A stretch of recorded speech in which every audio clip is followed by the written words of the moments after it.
I pay koti dandavat pranams to my Diksha Guru Om Vishnupada Rupanaka Acharya Sri Sri Bhakti Vedanta Narayana Goswami Maharaj. My dandavat pranams to Sri Sri Bhakti Vedanta Swami Prabhupada and Guru Varga. And also my dandavat pranams to all the devotees assembled here.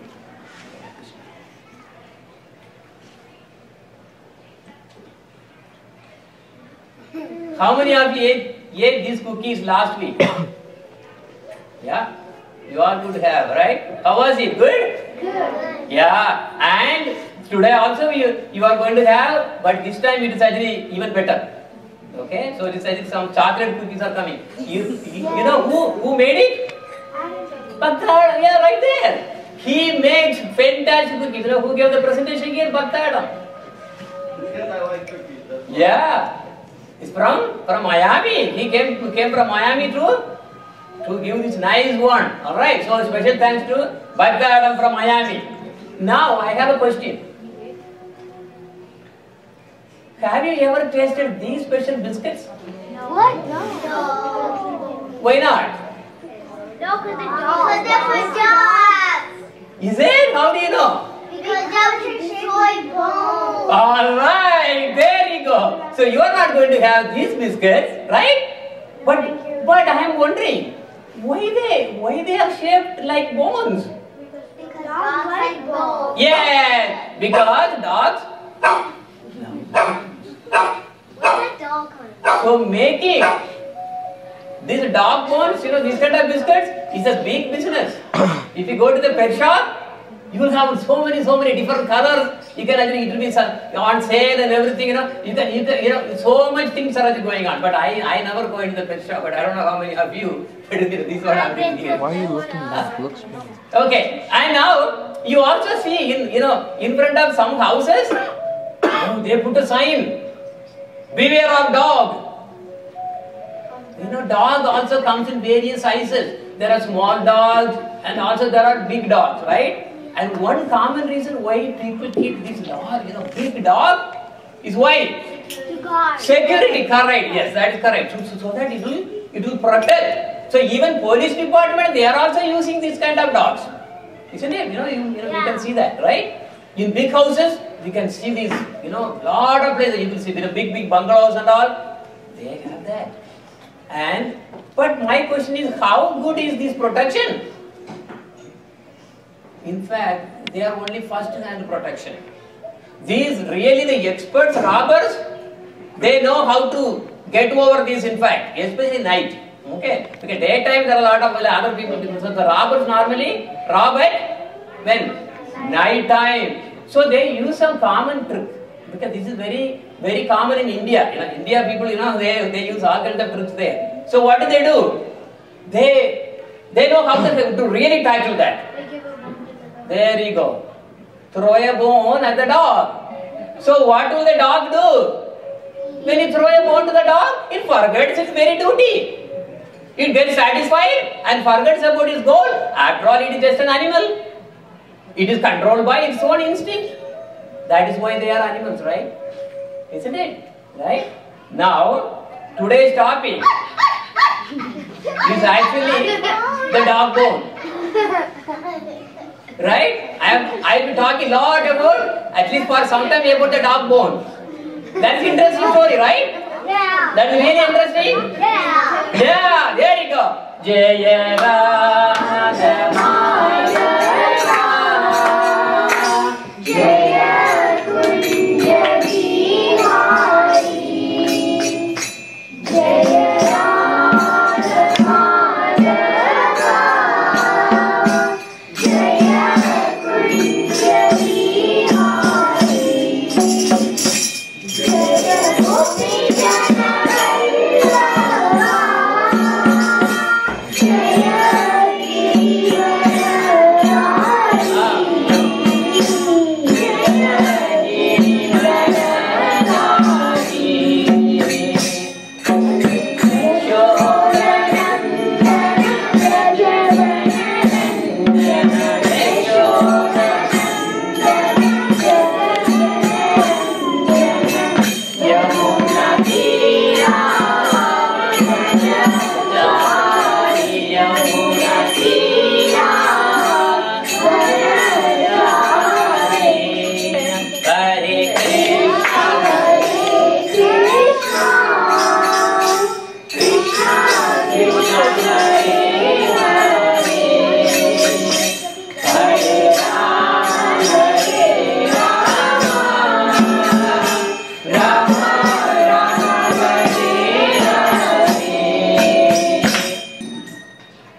Watch this video very carefully.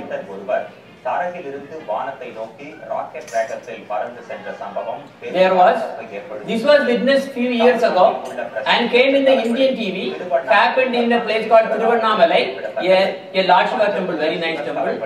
And it is believed that many Siddhas live around the temple in the forest. Once an electrical engineer saw a Siddha floating above the ground.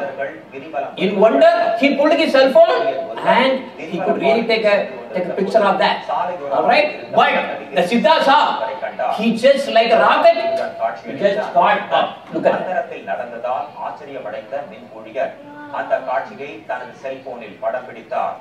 திடீரென்று அந்த சித்தர் தரையிலிருந்து வானத்தை நோக்கி rocket வேகத்தில் பறந்து சென்று மறைந்து போனார். Watch that. Okay, that's a very dull picture, right? But he just takes off. See? Did you see that? Okay, they will show again. It really happened. Watch again. Oh my goodness. Got that? How many of you want to be a Siddha like that? Nobody? A Siddha is very powerful. Ah, there is one. And here is one. Okay, 3. A Siddha is very powerful. He can fly to any material world, not spiritual world by the way. He cannot go to spiritual world. No. Okay, I will tell you why. He knows how to create things and seems coming from nowhere. It could be ashes, jewels or anything they want. It really happens. Siddha can really do that. Now, even there is a, if you see that, there is a community called, Siddha Loka. Okay, it's an online community. You can actually join them. They will teach you how to become, how to do all these yogas, and then become a Siddha. Okay, so this is going on. Now, what do these Siddhas want, and where do they go? Any idea? Anyone? Yeah, where do they go? They go to Lord Shiva. Yeah, okay, that's one. Yeah, so today is Siddhi. Okay, yeah. They want like material things and like. Yeah, that is correct. Power, man, power is everything, isn't it? When you really get the power, that's all. Then everything becomes so different. You become a hero. You become really the top. But where do they go? Siddha Loka. Siddha Loka is one dimension where these all the Siddhas, yogis, they all go there. Right? Now, where is the Siddha Loka? If you see this one, you see upper worlds, then our world, that is the earth, then lower worlds. If you look closely, this yogis, Siddhas, what they do? They really go to the higher than our earth. Okay, they don't go low, they go higher. Where do they go? If you see that, then you see Bhuvar Loka, Suvar Loka, and then what? Makar Loka, Jana Loka, right? And so the Tapa Loka. So this is how they really go. They go higher. And Vishwamitra Muni, you all may be knowing, Vishwamitra Muni was very high, very powerful. He even created a planetary system. A planetary system was created by Vishwamitra Muni. It was that highly developed, very high. But when they do these kind of things, what will happen? They will lose whatever the power they really accumulated, they all will lose that. So this is the thing. They actually created Sri Shambhu Swarga. It is like a big, place up there in our universe. What then? Even though he was so powerful, he fell down. Because Lord Indra, right, when he really sent one of the dancing girls right to the Guloka, what happened? Vishwamitra Muni fell down. And in here, Agastya Muni, he was a very powerful Siddha. Very powerful. He was actually a short figure, very powerful. In fact, it is believed that the language Tamil and the South Indian language actually came from Agastya Muni. Because from Lord Shiva's drum, right, one side actually came Sanskrit and the other side actually came the South Indian language and the Tamil or whatever all those. So he drank the whole ocean. I am not able to drink the whole, in a one full cup of water. But he drank the whole ocean. How is that? Because they have power. They are very powerful. Just like that. How did he do? He made the whole ocean into like a small seed, a small, the sesame seed or something. Boom, and then also you will see the story of Janu Rishi. When Ganga Devi was really coming from, from all the way from north to all the way to the end, some miles. So when she was coming, what happened? That water, it really destroyed one ashram owned by Janu Rishi, because he was really meditating and then just took out a lot of things there. He got angry. So what did he do? He just take the whole Ganga completely, all from the beginning to whatever it is, and then drank it. That's it. Then, because that Bhagirath, so the thing is, there are a lot of things going on. King is coming and they are following, and the Ganga is really taking the route completely, and it completely vanished. Then they came to know, oh, this is a Rishi guy who has really drank the whole thing. Oh my God, the whole thing is waste. They just fell at his feet, and then what did he do? Oh, okay, all right, no problem. Don't do it again like this. All right. So what did he do? He just hit on his eye, and then Ganga Devi just came out. So because that Ganga Devi was reborn again from Janu Rishi, that is why it's called what that? Okay, now you know that also. But now there are 8 Siddhis in this material world. 8 Siddhis, okay? These are presided by Lord Ganesh. You may know one famous mantra of Lord Ganesh. What is that one? Om Ashta Siddhi Pradaye Namaha. Right? You all know me, right? Because he is so powerful. He is the one who is presiding. Right? What are those Ashta Siddhis? Anima, Mahima, Garima, Lagima, Prapti, Prakamya, and Ishtva and Vastva. What are they? Reducing one's body even to size of an atom. They become invisible, or they expand so big, like Hanuman did that. They can really expand just like that. Garima means becoming infinitely heavy. We become very heavy. Lagima becoming almost weightless. Prapti having unrestricted access to all the places. They can go anywhere. Prakamya, realizing whatever one desires. Ishtva is possessing control and lordship. They can really control over a lot of things. The power to subjugate other thing is the Vastva. So these are the Ashta Siddhis, and Lord Ganesh is the presiding deity of those Siddhis. Watch this video very closely, okay? Yoga, the powerful process of cleansing the consciousness to gradually reveal one's identity as a spiritual being.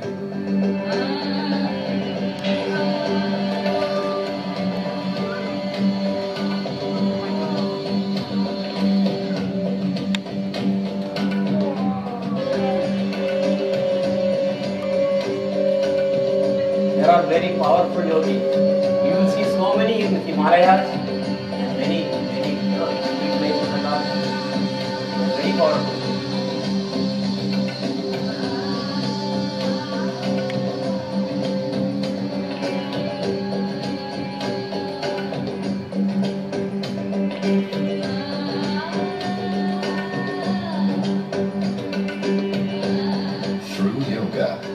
Achieve supernatural powers called siddhis, such as the ability to travel great distances using a sacred river like the Ganga as a conduit. You can go anywhere, right? But only in the material world.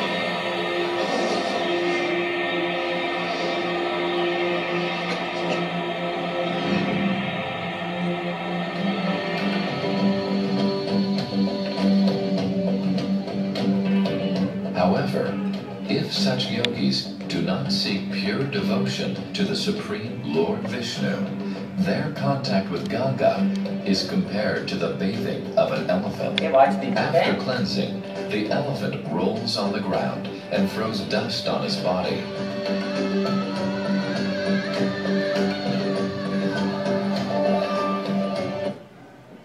Okay, did you notice the last thing, the statements? What really came out? That is what the whole Karikada is about. People are talking about all kinds of siddhis and power and power and power. This world is going crazy. Even so many temples are being built for these siddhas. But let us see what that really means. What is the bottom? The siddhas also have plenty of knowledge in medicine. Why? Because they want to keep the body very fit so that they can get all the powers.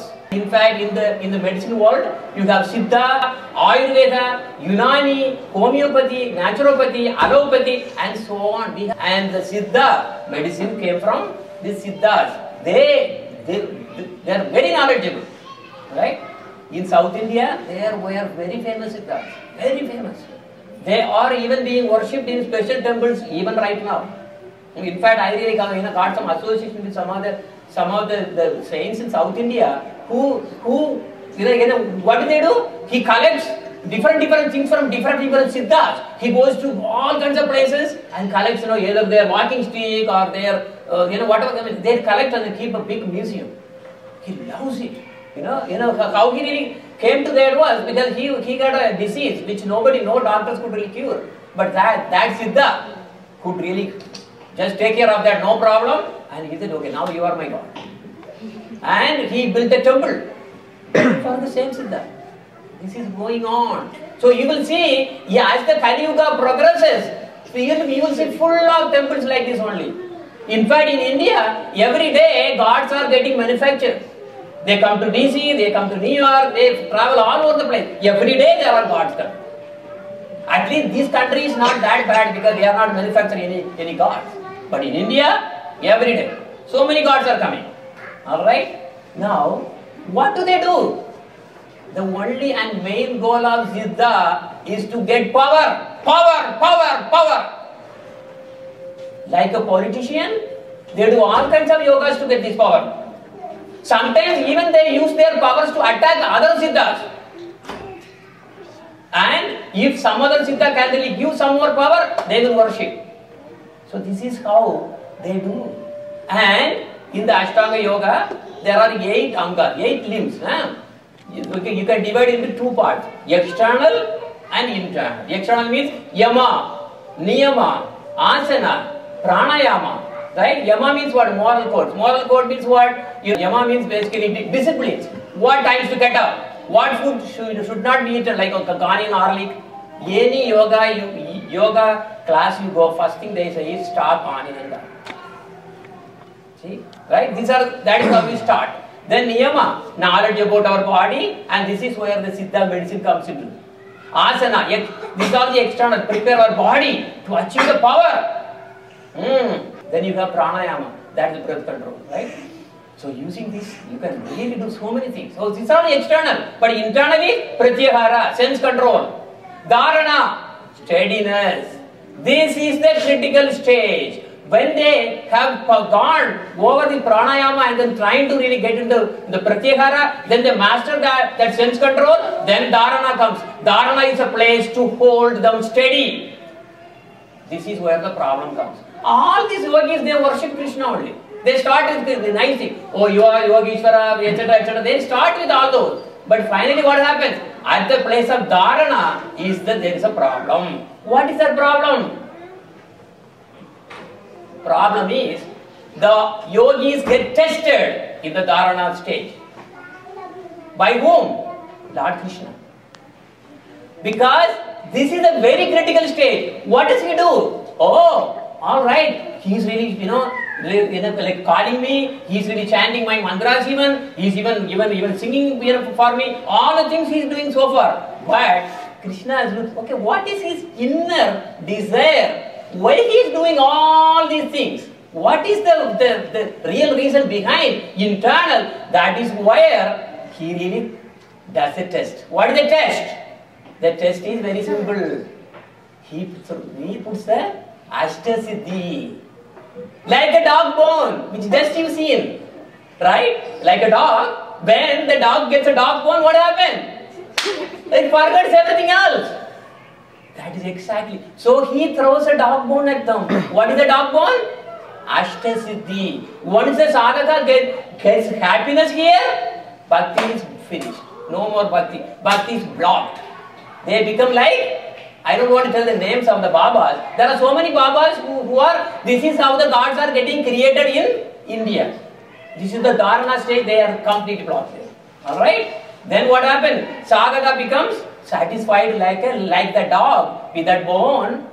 They get the power, is right, because Siddhi is now all the power. At that stage, because they feel so happy, and power is very, very powerful to spoil you. That same power is going to spoil you. Like the Hiranyakashipu, he feels that he is a god. Why? Because of the power. The logic goes reverse. He thinks that he is God. Why? Look at the dog, D-O-G, so he goes in the reverse. What happens? G-O-D. So he thinks that as a G-O-D. He says, now I am God. So what was where exactly the failure happens? Dharana stage. That makes so many Babas and other Siddhas. In fact, every day new gods are manufactured, as I mentioned, because of Krishna is there throwing bone one after another. This is what happening. They just get out. Right? Remember, who will go and worship those Siddhas? Innocent. Whose intelligence has been hidden by selfish desires. That's exactly in Bhagavad Gita, Lord Krishna says. Why they go all over the place? They are not coming to me directly. Why not?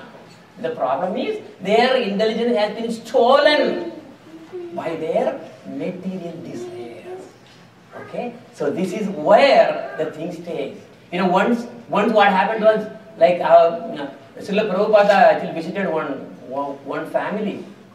They got a photo of some Baba, and then under the photo there was some rice which is falling down. Rice, the grains, the rice, the paddy, they were really falling down. Then he was saying, look at my Baba is giving, so rice also coming from his pictures. Then Prabhupada looked at him. Wow. So you are really so thrilled by seeing there's three rices there. Open that window, because he was in the house where there are farms. Right? Open the window. Open. What do you see? I have the rice paddy field. How many rices that Krishna is making? And your intelligence has been stolen because you really got three rices from the picture. But you don't want to take Krishna. Why? What is wrong with you guys? This is the thing. And even when you are chanting Mahamantra properly, when you really get initiated, you will get Siddhi. Why? Krishna will test you. Power will be there. You can see that. You can really see that. Oh Krishna, no. This is where you have to be very, very careful. Now, we as a Bhakta trying to, right? What are we trying to do? We are trying to go through some stages too. Like they are going to go through. Right? Because these are some of the things which are really probably to start with. Kama, lust. Krodha, anger. Lobha, greed. Then comes the complicated ones. Moha, illusion. Mada, pride. And then Matsarya, envy. I want to say something special about this Matsarya. That's the reason I have really put a different color here.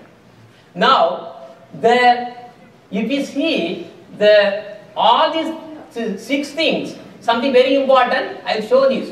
This Kama, anger, basically Kama, Krodha, Lobha, Moha, Mada and Matsarya. If you see that, the internal first seed is starting with Kama, lust. Then Krodha comes after. How? If you don't get what you desire, then you become angry. And on the other hand, look at the other hand. If you get what you wanted, then you become greedy. Isn't it? Oh, I put only 25 cents there and I got $100 from this machine. Let me put again and again. This is what? Greedy. Isn't it? Either way you have a problem. So either way you have a problem now. Now what happens now? When it becomes too much, you are entangled, you are fully entangled there, then your intelligence will go away. Loss of intelligence goes. Bhagavad Gita clearly he says that. That's moha. But on the other hand, suppose you got a lot of money, I became so wealthy, mada comes, pride. Wow, I am this zamindar of this whole village. How can he say something about me like that? You go and then finish him. Mada. Now, Matsarya. Why I put a different color for Matsarya? Matsarya is a different beast altogether. By worshipping just the Lord, in the temple or to your Gurudev, the first 5 can be, can be rectified. It's not a problem. I'm going back to the previous one. Now, it's not a problem. But getting through the Matsarya, like the Dharana stage, in the Siddha path, it is very, very tough.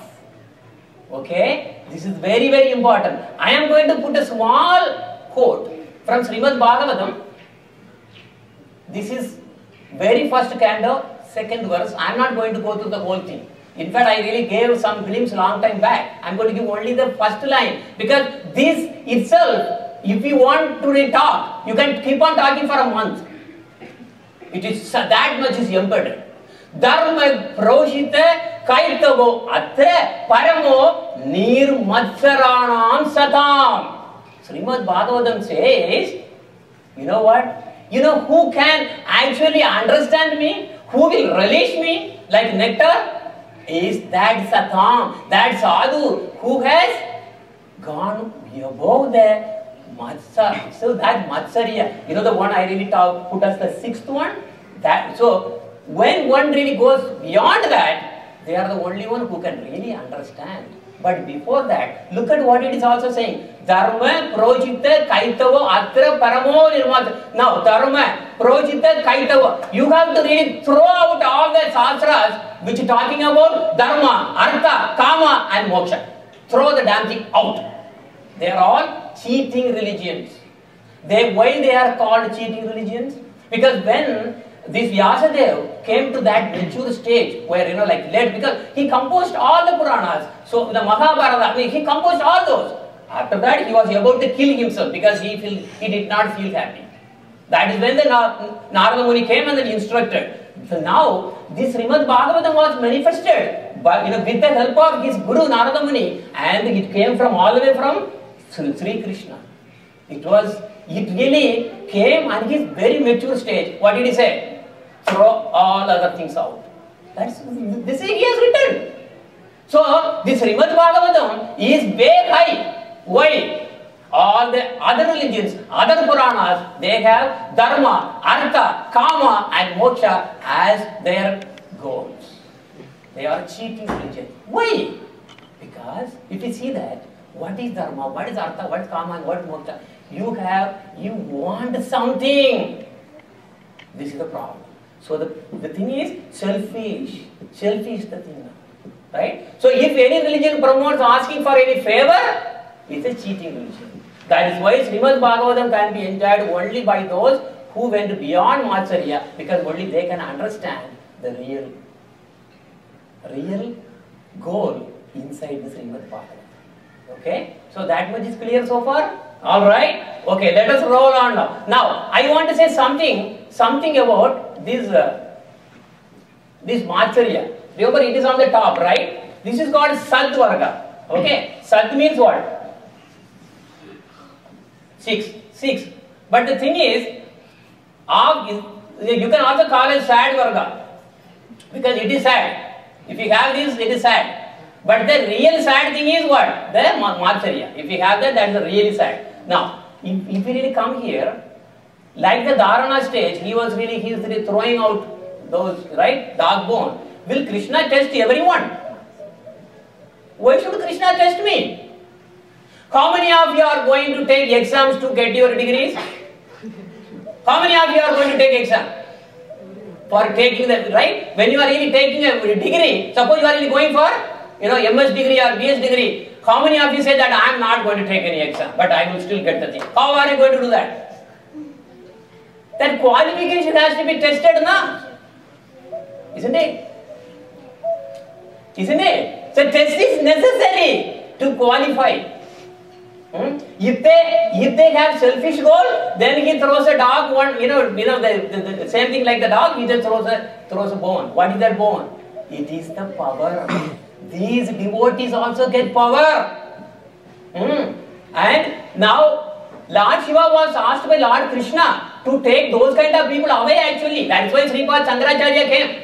That is, who is nobody other than Lord Shiva. We have it clearly in Chaitanya Charitamrita. So, this separation is going to happen. That means those devotees who are selfish and those devotees who want to give. There are two categories right there. You understand? And this separation will automatically happen because the test will come. Right? Now, even for associates, who is Haridas Thakur?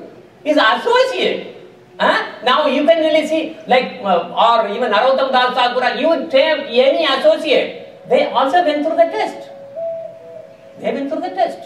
Isn't it? You know, he was, like Haridas Thakur was beaten in 22 marketplaces. But what did they do? They came just like that. But why should Krishna test their own associate? Because they are telling us, hey, look at here, how he is nicely passing the test.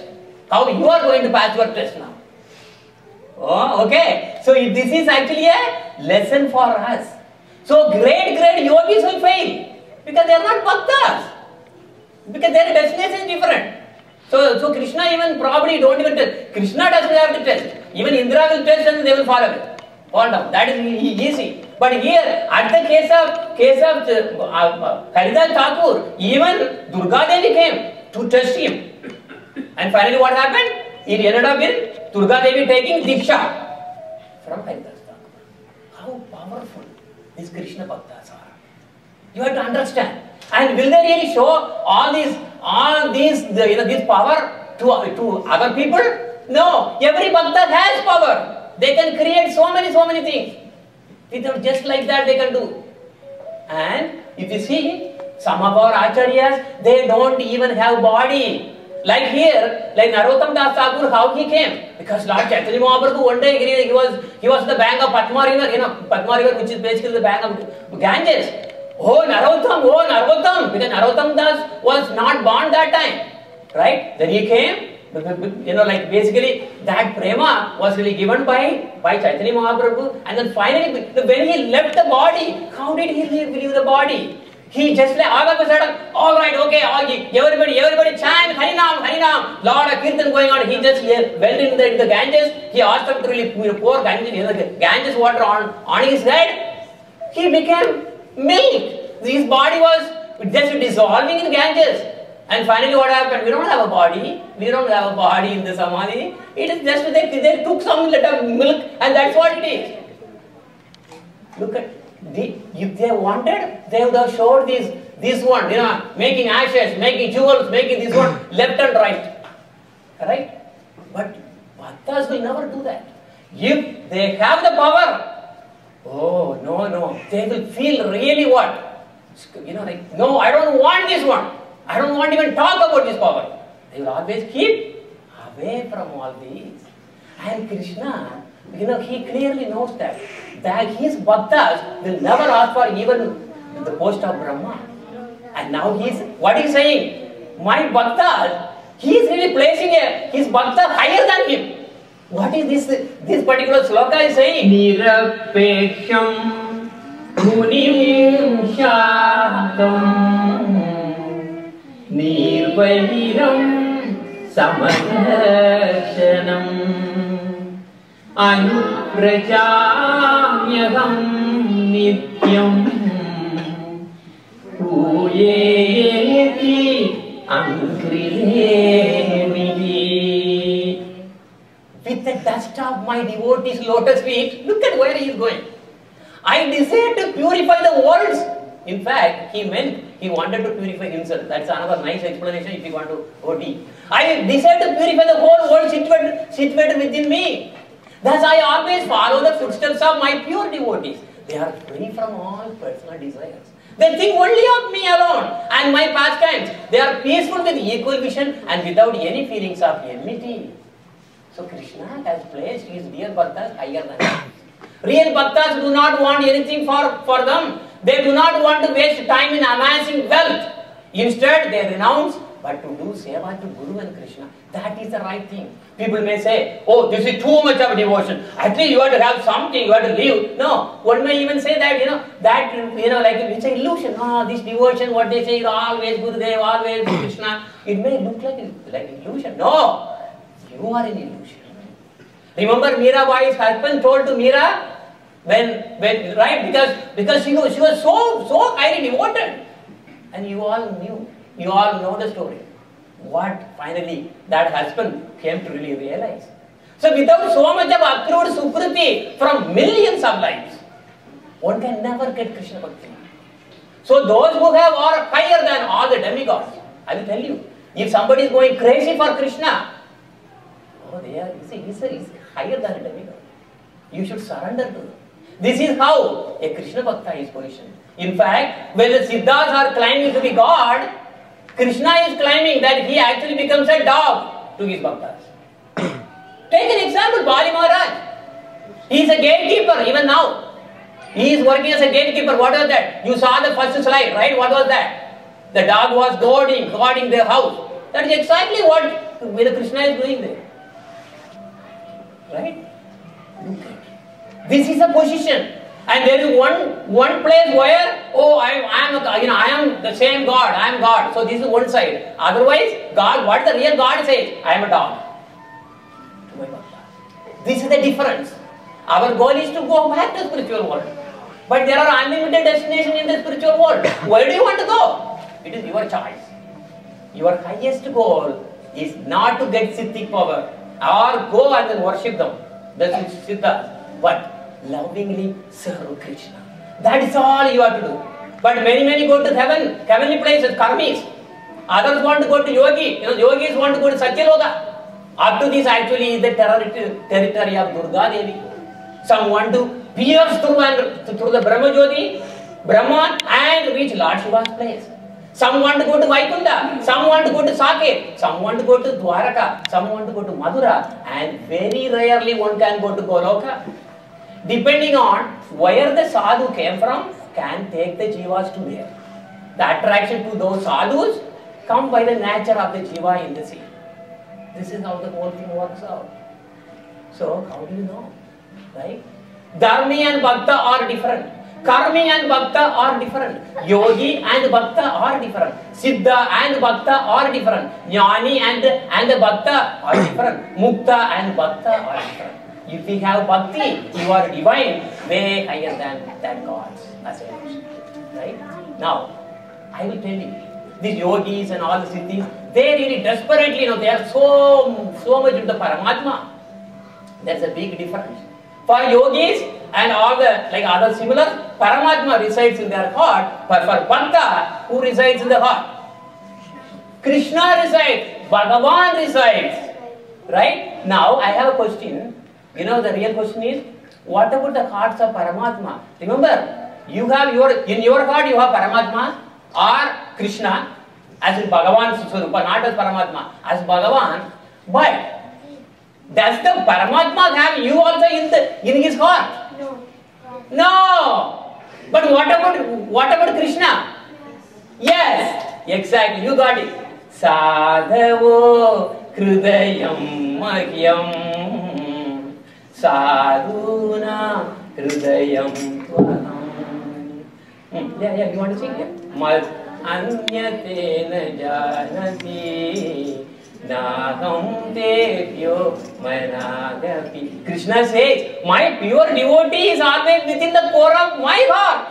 And I am always in his heart. My devotee does not know anything else but me. And I don't recognize anyone else's mind. Look at here. Paramatma doesn't have a heart even. Even if he has a heart, what will be? Nothing. Paramatma is a judge man. I mean, he is going to be sitting here as an agent to help you. But he is going to punish you also. If you do wrong things, he will punish you. If you do good things, he will reward. Nothing but just a judge. But what about Bhagavan's heart? No. So whom do you want? Paramatma or Bhagavan? Yeah? Bhagavan. You want Bhagavan. Right? So, now if you see that, this is actually Dhruva Maharaj, right? Dhruva, when he was so young, he was a boy, small child, right? Child. He really wanted to have that kingdom of his father, right? That was the reason he really came up, right? We did this story long time back. But when he got the darshan of the Lord, what did he say? Oh Lord, no, it looks like I was looking for a broken piece of glass. I don't want that. I want only you. Then, eventually when he was really going back to Vaikuntha, that time Yama comes there. Now, Yama sees that, oh, Dhruva is going to Vaikuntha, but I have not given the visa him yet. I am the controller here, and this is my world, and I haven't given visa. How can he really go to Vaikuntha? And he was going to the messengers from Vaikuntha. Then what did he do? Dhruva Maharaj stepped on the head of Yama and then got into that. And then he realized, as soon as he saw that, he does not have Matsarya. Okay, now I am coming to the point that Matsarya is not there in Dhruva. He never had envy. Because if you don't have Matsarya, you can step on the head of any demigod. It is that difficult to really get rid of this Matsarya. You may really hear, some organization, 11 out of 11 gurus, 10 gurus fallen or something like that you may. But the thing is, why that happens? Matsarya, envy. When they get power, they will criticize other high Vaishnavas. This is the problem. Once they have envy, that is exactly Matsarya. That means Srimad Bhagavatam, that second stand, the first one is not out. That means they cannot understand even Srimad Bhagavatam. They may be even talking and giving lot of big karikathas. But if they have the envy, they haven't even qualified to even utter the Srimad Bhagavatam. You understand? That's the Matsarya. So this is very important. That envy is very difficult to get rid of. So what are the things we covered? Kama, Krodha, Lobha, greed. Okay, then after that, then the second set, Mada, Moha and then Mada. Moha, Mada, then Matsarya. So what did I say? All the fives, you can get rid of that by doing temple worship or Guru, or Seva to Guru. But Matsarya, no. This is what is happening. The devotee's life is like that. They progress so nicely and come to a stage, then they see, I am a bigger Guru. I don't want to come to your program because this is what is happening on. They just because you won't believe how much fight is going on in that level. So you may be really, oh my God, I don't want to do this, but those devotees will do it just like that. Cut him out. This is the problem, the envy, the Matsarya. As soon as the envy comes, finished. You will not go above that. And Krishna is not going to come in your heart. Really. Understand now? This is why those gurus, supposed to be gurus, are falling down because they got stuck in the Matsarya. Now it's created just a small poem. How a Gokul kid. I want to give Gokul kid because child is a little respected. So this is a small poem. I just try to put some music also. Just try to follow. Alright? I am a little Gokul kid. I am a little flower to my Krishna. I am a little Gokul kid. I am a little flower to my Krishna. I worship my Guru Deva. I worship my Guru Deva. Who can take me to Goloka? Worship my Guru Deva. Who can take me to Goloka? I am a little Gokul kid. I am a little flower to my Krishna. I am a little Gokul kid. I am a little flower to my Krishna. I do chant my Krishna Nama. I do offer sweet rice bhoga. I do chant my Krishna Nama. I do offer sweet rice bhoga. I do sing nice Bhajan Gita. I do sing nice Bhajan Gita. I do take prasada. I do sing nice bhajan gita. I do take Maha prasada. I am a little Gokul kid. I am a little flower to my Krishna.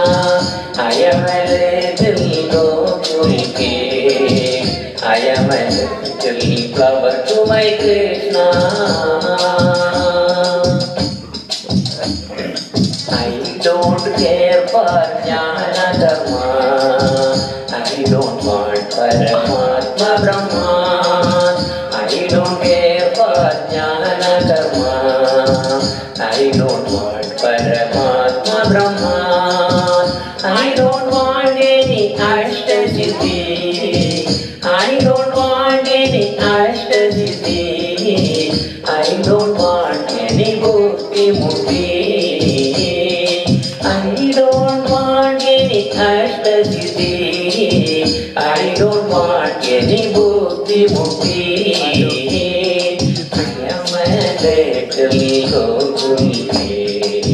I am a little flower to my Krishna. I am a little Gokul kid. I am a little flower to my Krishna.